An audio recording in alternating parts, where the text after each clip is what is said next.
আমি আল্লাহ তোমারে জানিয়ে দিলাম, তুমি কাজে লাগাও বা নষ্ট করো হায়াতটাকে, আমল করো কিংবা নাফরমানি করো, আনুগত্য করো আর অবাধ্যতা করো, তুমি মনে রাখো এই অবস্থাতেই একদিন তোমার ওয়াজাআত সাকরাতুল মাউতি বিল হক, সত্য সত্য কাজে লাগাও আর বরবাদ করো, একদিন সত্যি সত্যি তোমার মৃত্যু যন্ত্রণা চলে আসবে, মৃত্যুর সময় হয়ে যাবে।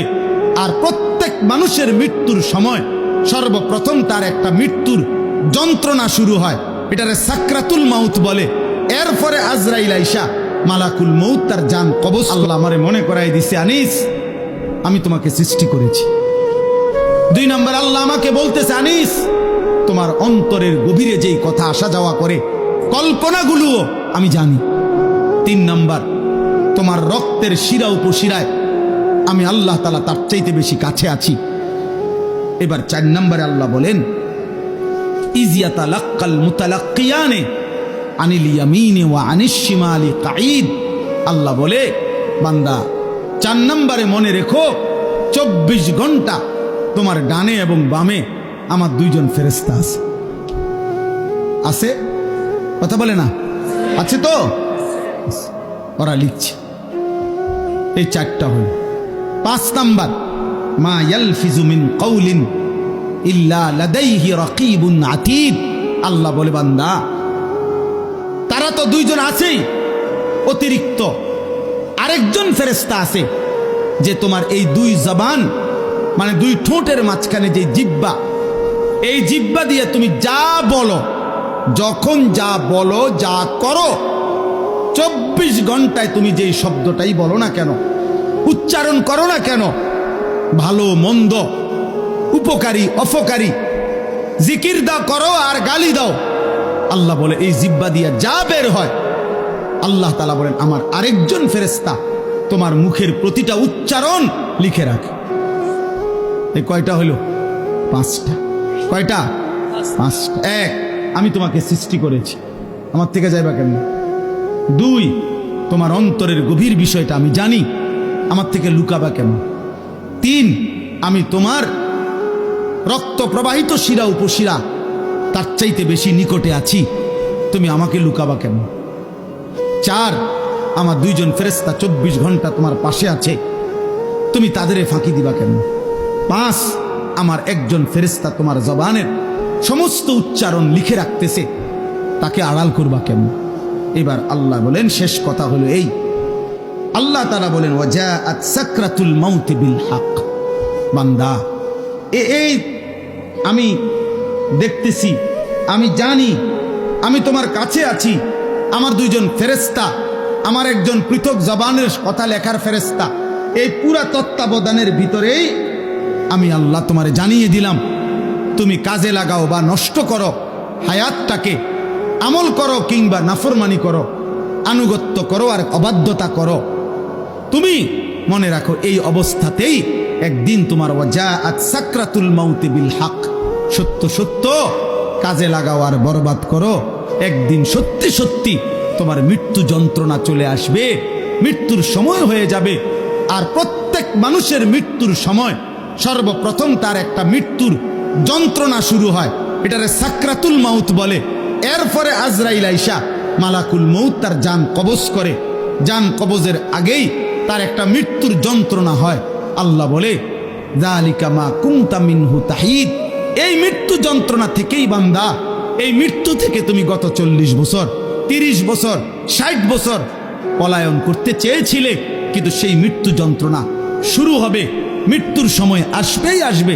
হাসলেও মরে যাবা, কাঁদলেও মরে যাবা, সুখে থাকলেও মরে যাবা, দুঃখে থাকলেও মরে যাবা, রাজপ্রাসাদের অট্টালিকায় থাকলেও মরে যাবা, জীর্ণ কুঠির কুড়ে ঘরে থাকলেও মরে যাবা। জীবনে কোনোদিন দুঃখ যদি না পাও তবুও মরে যাইবা, জীবনে কোনোদিন সুখও যদি না পাও তবুও মরে যাবা, কোনোদিন যদি না হাসো তাইলেও মৃত্যু হবে, কোনোদিন যদি না কাঁদো তাইলেও মৃত্যু হবে। 7টা মহাদেশের মালিক হলেও মরে যাবে, কোনো কিছুর মালিক না হলেও মরে যাবে। প্রিয় বন্ধু, শুধু মৃত্যু না ভাইয়া, একটা সাংঘাতিক কথা, এই শেষ কথাটা মনোযোগ দিয়ে শুনেন। সাকরাতুল মাউত মৃত্যু যন্ত্রণা, প্রত্যেক মানুষের মৃত্যুর যন্ত্রণা হবে, এটা আল্লাহর ফয়সালা, সে নবী হোক উম্মত হোক। পৃথিবীর সর্বশ্রেষ্ঠ নেককার হোক আর পৃথিবীর সর্বশ্রেষ্ঠ কাফের হোক, নাফরমান হোক, মৃত্যু যন্ত্রণা সবার হবে। তিনি নবী হন আর উম্মত হন, মৃত্যু যন্ত্রণা সবার হবে। আমাদের প্রিয় নবী সাল্লাল্লাহু আলাইহি ওয়াসাল্লামেরও সাকরাতুল মাউত মৃত্যু যন্ত্রণা ছিল, বিশুদ্ধ হাদিসের মধ্যে আছে। ইমানদারেরও মৃত্যু যন্ত্রণা হয়, নাফরমানেরও মৃত্যু যন্ত্রণা হয়। বাকি একটু পার্থক্য হইল, ইমানদারের মৃত্যুর যন্ত্রণা যখন শুরু হয়, খুদার কসম ইমানদার তখন খুশিতে আনন্দে উৎফুল্ল হয়ে যায়, আর দিল দিয়া তখন ভাবে আমার বন্ধুর সাথে মোলাকাতের সময় হয়ে গেছে। গত 40 বছর আমি যারে ডাকতাম দিবানিশি, আমার সেই মহান মাওলা, আমার মালিকের সাক্ষাতের টাইম হয়ে গেছে। এজন্য মুমিনের মৃত্যু যন্ত্রণা তার কাছে আনন্দকর, আনন্দকর, মজাদার, তৃপ্তিদায়ক। কারণ সে বুঝে এবার আমার মাহবুব, এবার আমার মাওলা, এবার আমার আল্লাহর সাথে আমার সাক্ষাৎ হবে।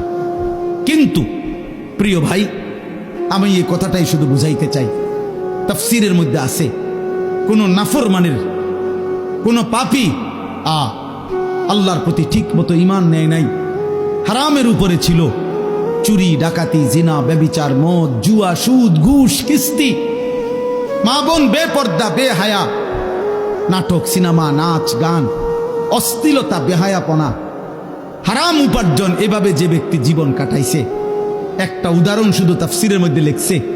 ভাইয়া, এই উদাহরণটা শুধু শোনো, ছেলেরাও, বাবারাও, আমিও।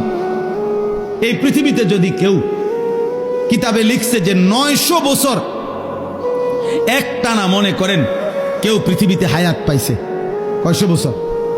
এই 900 বছর সে আল্লাহর নাফরমানি করছে, আল্লাহর অবাধ্যতা করে গেছে।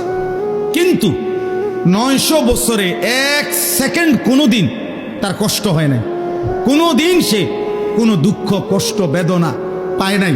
মনে করেন, ধরে নেন 900 বছরে কোনোদিন কষ্ট কাকে বলে, দুঃখ কাকে বলে, যন্ত্রণা কাকে বলে সে বুঝে নাই, সে বুঝে নাই। খোদার কসম, তাফসীরের মধ্যে লিখছে, এমন ব্যক্তি 900 বছর টানা নাফরমানি করে কিন্তু কোনোদিন যে এক বিন্দু কষ্ট পায় নাই, ওই ব্যক্তিরও 900 বছর পরে যখন মৃত্যুর যন্ত্রণা শুরু হবে, আল্লাহর কসম, কসম খোদার তাফসীরে লিখছে, 1 সেকেন্ডের মৃত্যু যন্ত্রণা শুরু হলেই ওই নাফরমান তার 900 বছরের দুনিয়ার বেঁচে থাকার হায়াত, সুখ আর আনন্দ 1 সেকেন্ডেই ভুলে যাবে। কবরের আযাব পরে, জাহান্নামের আযাব পরে, হাসরের আযাব তো পরে মিয়া। এই মৃত্যু যন্ত্রণার 1 সেকেন্ডেই সে তার সুখের দুনিয়া সব ভুলে যাবে। এজন্য 60 বছরও যদি নারী দেখো, ছবি দেখো, হারামের উপরে থাকো, হারামখোর, মৃত্যুর প্রথম সেকেন্ড তোমার দুনিয়া ভুলাই দেবে। মৃত্যুর প্রথম সেকেন্ড। ইমানদারের মৃত্যু যন্ত্রণাই যেখানে ভয়ানক, নাফরমানের মৃত্যু যন্ত্রণা কেমন? আমার কাছে কিতাব আছে, ওয়াজাআত সাকরাতুল মাউত বিল হক, আরবি কিতাব। এই কিতাবের নামে এটা। ওই কিতাবের মধ্যে লিখছে, নবীজির একজন বিখ্যাত সাহাবী হযরত আমর ইবনুল আস, ওনাকে জিজ্ঞেস করা হয়েছিল মৃত্যুর পূর্বে, ওনার ছেলে আব্দুল্লাহ ইবনে আমর ইবনুল আস, ছেলেটাও সাহাবী ছিল। উনি জিজ্ঞাসা করছে যে, আব্বা, আপনি তো নবীজির একজন বিখ্যাত সাহাবী, এই মৃত্যুর পূর্ব মুহূর্তে মৃত্যুর যন্ত্রণা, সাকরাতুল মাউত আপনার কাছে কেমন লাগতেছে? নবীর সাহাবী বলতেছে, ইয়া বুনাইয়া কাআন্না জিবালাদ দুনিয়া আলা সাদরি ওয়া কাআন্নি আতানাফাসু মিন সাকবিল ইবরা। সাহাবী বলে, বাপ, ছেলেরে আমার, মৃত্যুর এই পূর্ব মুহূর্তে সাকরাতুল মাউত, মৃত্যু যন্ত্রণাটা আমার কাছে মনে হচ্ছে এই পৃথিবীর সমস্ত পাহাড় আমার বুকের উপরে চাপা দিয়ে রাখছে। কাআন্না জিবালাদ দুনিয়া আলা সাদরি, আর আমি যেন একটা সুইয়ের ছিদ্র দিয়া, সাকবিল ইবরা, সুইয়ের ছিদ্র দিয়ে আমি যেন নিঃশ্বাস নিতেছি। আমার কাছে মৃত্যু যন্ত্রণা এমন মনে হচ্ছে। হযরত নূহ আলাইহিস সালাম 950 বছর দুনিয়াতে ছিলেন, ইমানদার নবী। ওই কিতাবে লিখছে নূহ নবীকে মৃত্যুর পূর্বে জিজ্ঞেস করা হয়েছিল, যখন ওনার মৃত্যু যন্ত্রণা শুরু হয়েছে, ওনারে বলছিল যে হে নবী নূহ, আপনি দুনিয়াতে কতক্ষণ ছিলেন, কতদিন ছিলেন দুনিয়া? উনি বলছে আমার মনে হইতেছে এক ব্যক্তির একটা ছোট্ট ঘর ছিল, যেই ঘরের 2টা দরজা, এক দরজা দিয়া ঢোকে, আরেক দরজা দিয়া বাইর হয়। উনি বলেন আল্লাহর কসম, আমার মনে হয়েছে আমি যেন দুনিয়ার হায়াতে এতটুকু ছিলাম যে এই ব্যক্তির এই ঘরের এই দরজা দিয়ে ঢুকছি আর ওই দিকটা বাইরে, এই কদ্দুর আমার মনে হইতেছে। অথচ কয় বছর? 9.5 বছর। উনি বলতেছেন আমার এখন কখন? সাকরাতুল মউতের সময়। প্রিয় ভাই, নবীর যদি হয় এমন, সাহাবার যদি মনে হয় এমন, তো তোমরা যারা নামাজ পড়ছো না দোস্ত, তোমাদের কি মনে হবে? হারামখোর আপনার কি মনে হবে? এই সুদখোর, কিস্তিখোর, হারামখোর, কেমনে মৃত্যুর ওই প্রথম সেকেন্ডের যন্ত্রণা কেমনে সইলেন? আম্মা জান আয়েশা রাদিয়াল্লাহু তাআলা আনহা বলছে রাসূলুল্লাহ সাল্লাল্লাহু আলাইহি সাল্লাম সাকরাতুল মউতের সময় নবীজি সাল্লাল্লাহু আলাইহি সাল্লাম বারবার পানি দিয়া নিজের হাত মুবারক, নিজের চেহারা মুছতেছিলেন আর বলতেছিলেন আল্লাহুম্মা আইন্নি আলা সাকারাতিল মউত। নিষ্পাপ নবী, মাসুম নবী, এক যাররা যার কোনো গুনাহ নাই, সেই নবী রাহমাতুল লিল আলামিন নবী, তিনি আল্লাহর কাছে বলতেছিলেন মৃত্যুর পূর্বে, আল্লাহ মৃত্যুর এই যন্ত্রণার মুহূর্তে আপনি আমার সাহায্য করেন। নবীজির দোয়া, এটা বিশুদ্ধ হাদিস। নবীজি বলতেছিলেন, বারবার কালেমা পড়তেছিলেন, লা ইলাহা ইল্লাল্লাহ ইন্না লিল মাউতি সাকারাত। আল্লাহ আপনি ছাড়া কোনো ইলাহ নাই, আল্লাহ মৃত্যুর বড় যন্ত্রণা, মাওলা মৃত্যুর বড় যন্ত্রণা। আপনি কে? আমাদের কি হবে ভাইয়া? এই শেষ আমার কথা, শেষ আমার চাচারা, বাবারা, হ্যাঁ আপনার আমল আপনি ঠিক করেন। 60 বছর বিড়ি খাইতে খাইতে কবরে যাইবেন, একটা গরু জবাই করিয়া গেরাম খাবাইয়া আমনেরে বেহেস্ত দিয়ে দিব। হ্যাঁ হ্যাঁ 41 দিনের দিন গেরাম খাবাইয়া 3 গরুর রূপে বর করে আমনে বেহেস্তে যাইবেন গা। কি ভাবছেন চাচা? মস্কারি নাকি? আখেরাত মস্কারি, আখেরাত খামখেয়ালি। আমনের 60 বছরের সুদ, আমনের 60 বছরের কিস্তি, আমনের 60 বছরের বিড়ি, আমনের 60 বছরের গালি, আমনের 60 বছরের টেলিভিশনের নাচ গান, আপনার 60 বছরের নাটক সিনেমা দেখা, আপনার 60 বছরের চা দোকানের আড্ডা, 40 দিন পরে মানুষ 200 মেহমানদারি কইরা খালাস করলো, খালাস। খামখেয়ালি, হ্যাঁ খামখেয়ালি মনে করছেন। আখেরাত, আখেরাতকে আমরা খামখেয়ালি মনে করছি। অসুবিধা নাই, মানে ওটা মনে করছে অসুবিধা নাই, আমার ফুতাইতে আছে, গরু জবাই করে গেরাম খাবাইব। হ্যাঁ গরুর ভিডিও বার করে উনি ব্যস্ত যাবো। হ্যাঁ হ্যাঁ গরুর পিঠে করে বেহেস্তে চলে যাবেন।